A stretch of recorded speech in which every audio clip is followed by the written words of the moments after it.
वट सावित्री संपूर्ण व्रत कथा। ओम श्री गणेशाय नमः। ओम नमः शिवाय। ओम श्री सावित्री सत्यवानाय नमः। एक समय की बात है, मध्य देश में अश्वति नाम के एक प्रतापी और धर्मात्मा राजा राज्य करते थे। उनकी रानी का नाम मालवी था।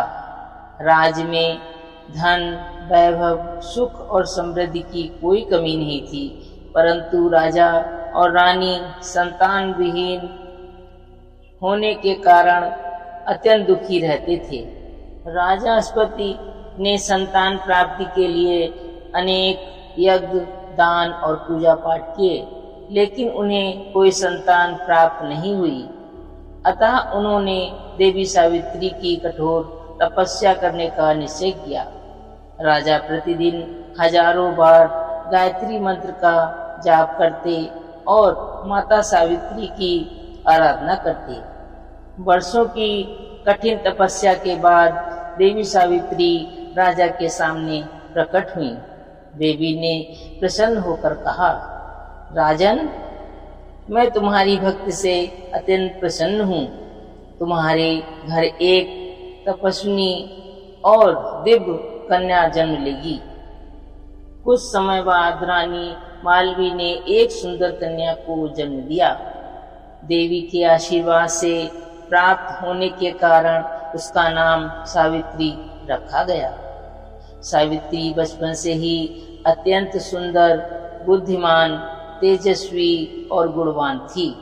उसका तेज इतना अद्भुत था कि कोई भी राजकुमार उसके सामने आने का साहस नहीं कर पाता था।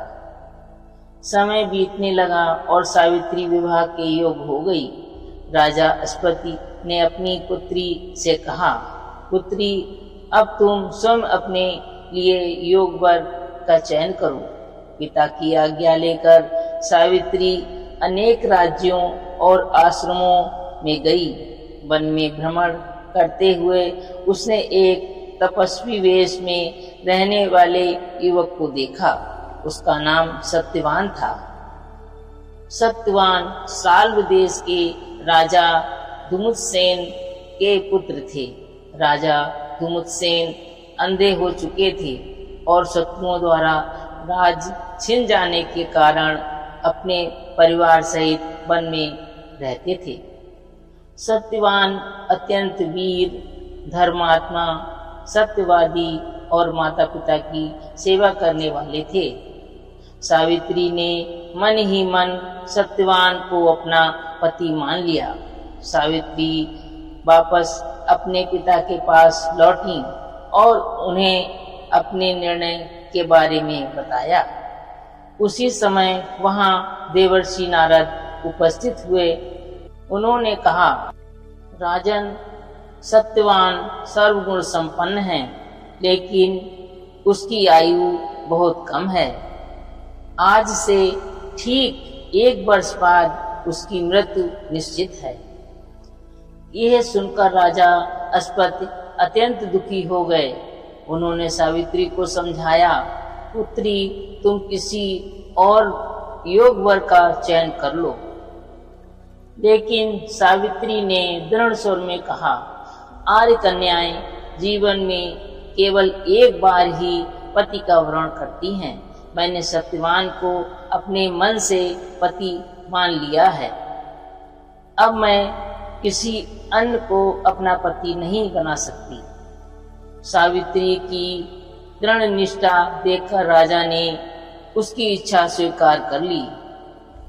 विधि पूर्वक सावित्री और सत्यवान का विवाह संपन्न हुआ। विवाह के बाद सावित्री अपने पति और सास ससुर के साथ वन में रहने लगी और अत्यंत श्रद्धा और सेवा भाव से अपने सास ससुर की सेवा करती थी। लेकिन उसके मन में नारद मुनि की बात सदैव रहती थी। वो दिन रात सत्यवान की आयु के लिए भगवान से प्रार्थना करती रहती। धीरे धीरे 1 वर्ष पूरा होने लगा। जब सत्यवान की मृत्यु का समय निकट आया, तब सावित्री ने 3 दिन का कठोर व्रत और उपवास आरंभ किया। उसने निराहार रहकर भगवान विष्णु, माता सावित्री और वट वृक्ष की पूजा की। चौथे दिन प्रातःकाल उसने स्नान करके पूजा की और अपने सास ससुर का आशीर्वाद लिया। उस दिन सत्यवान लकड़ियां काटने जंगल जाने लगे। सावित्री भी उनके साथ जाने की अनुमति मांगने लगी। सास ससुर ने अनुमति दे दी। वन में पहुंचकर सत्यवान वृक्ष काटने लगे। कुछ समय बाद अचानक उनके सर में तेज पीड़ा होने लगी। वे अत्यंत कमजोर होकर बोले, सावित्री, मेरे सिर में बहुत दर्द हो रहा है, मैं अत्यंत थक गया हूँ। सावित्री ने तुरंत सत्यवान का सिर अपनी गोद में रख लिया। तभी अचानक वहां दिव्य प्रकाश प्रकट हुआ। सावित्री ने देखा कि काले वस्त्र धारण किए हुए यमराज अपने दूतों सहित वहां उपस्थित हैं। यमराज ने सत्यवान के शरीर से अंगुष्ठ के समान सूक्ष्म प्राण निकाले और दक्षिण दिशा की ओर चलने लगे। सावित्री भी उनके पीछे पीछे चल पड़ी। यमराज ने पीछे मुड़कर कहा, देवी, अब तुम लौट जाओ। ये संसार का अटल नियम है, जो जन्म लेता है उसकी मृत्यु निश्चित है। सावित्री हाथ जोड़कर बोली, धर्मराज, जहाँ तक मेरे पति जाएंगे वहां तक जाना मेरा धर्म है। पत्नी अपने पति का साथ कभी नहीं छोड़ती। सावित्री के धर्मयुक्त वचनों से यमराज अत्यंत प्रसन्न हुए। उन्होंने कहा, हे पतिव्रता नारी, मैं तुमसे प्रसन्न हूँ।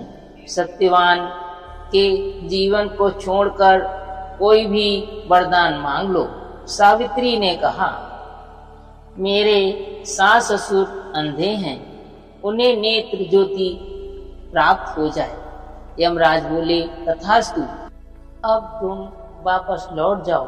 सावित्री बोली, सज्जनों का साथ कभी व्यर्थ नहीं जाता। धर्म का मार्ग ही जीवन का सबसे बड़ा सत्य है। यमराज फिर प्रसन्न हुए और बोले, एक और वरदान मांग लो। सावित्री ने कहा, मेरे सास ससुर राजा धुमुसेन को उनका खोया हुआ राज वापस मिल जाए। यमराज ने कहा, तथास्तु। फिर भी सावित्री उनके पीछे चलती रही। यमराज ने तीसरी बार कहा, देवी, अब लौट जाओ, तुम बहुत दूर आ चुकी हो। सावित्री ने विनम्रता से कहा, पति सेवा और धर्म पालन से बढ़कर इस संसार में कोई पुण्य नहीं है। यमराज अत्यंत प्रसन्न हुए और बोले, एक और वर मांग लो। सावित्री ने कहा, मेरे पिता राजा अश्वति को 100 पुत्रों की प्राप्ति हो। यमराज ने कहा, तथास्तु। फिर भी सावित्री पीछे चलती रही। अब यमराज सावित्री की अटल निष्ठा और पतिव्रता धर्म से अत्यंत प्रभावित हो चुके थे। उन्होंने कहा, हे देवी, तुम महान पतिव्रता हो, अब अंतिम वरदान मांग लो। सावित्री ने अत्यंत बुद्धिमानी से कहा, मुझे सत्यवान से उत्पन्न 100 पुत्रों का आशीर्वाद दीजिए। यमराज तुरंत समझ गए कि बिना सत्यवान के ये वरदान पूरा नहीं हो सकता। वे मुस्कुराए और बोले, देवी, तुम्हारी पति भक्ति, सत्यनिष्ठा और धर्म पालन से मैं अत्यंत प्रसन्न हूँ। मैं सत्यवान को जीवन दान देता हूँ। इतना कहकर यमराज ने सत्यवान के प्राण वापस लौटा दिए और अंतर्ध्यान हो गए। सावित्री तुरंत वापस उसी स्थान पर पहुंची जहां सत्यवान का शरीर पड़ा था। कुछ ही क्षणों में सत्यवान जीवित हो उठे, मानो गहरी नींद से जागे हों। सत्यवान बोले, प्रिय, मैं बहुत देर तक सोता रहा क्या? सावित्री मुस्कुराई और बोली, सब भगवान की कृपा है। दोनों आश्रम लौट आए। वहां पहुंचकर उन्होंने देखा कि राजा दुमुत्सेन की आंखों की रोशनी वापस आ चुकी थी। कुछ ही समय बाद उन्हें अपना राज्य भी वापस मिल गया। उधर राजा अश्वपति को भी 100 पुत्र की प्राप्ति हुई। इस प्रकार सावित्री ने अपने पतिव्रत धर्म, तप, भक्ति और बुद्धिमानी से अपने पति को मृत्यु के मुख से वापस प्राप्त कर लिया। तभी से ज्येष्ठ मास की अमावस्या के दिन विवाहित स्त्रियां अपने पति की लंबी आयु, सुख, सौभाग्य और अखंड विवाहित जीवन के लिए वट सावित्री व्रत रखती हैं। वे वट वृक्ष की पूजा करती हैं, उसकी परिक्रमा करती हैं और सावित्री सत्यवान की कथा सुनती हैं। जो स्त्री श्रद्धा और विश्वास से यह व्रत करती है, उसके जीवन में सुख, शांति, समृद्धि और अखंड सौभाग्य बना रहता है। वट सावित्री माता की जय। सत्यवान सावित्री की जय। धर्मराज यमदेव की जय।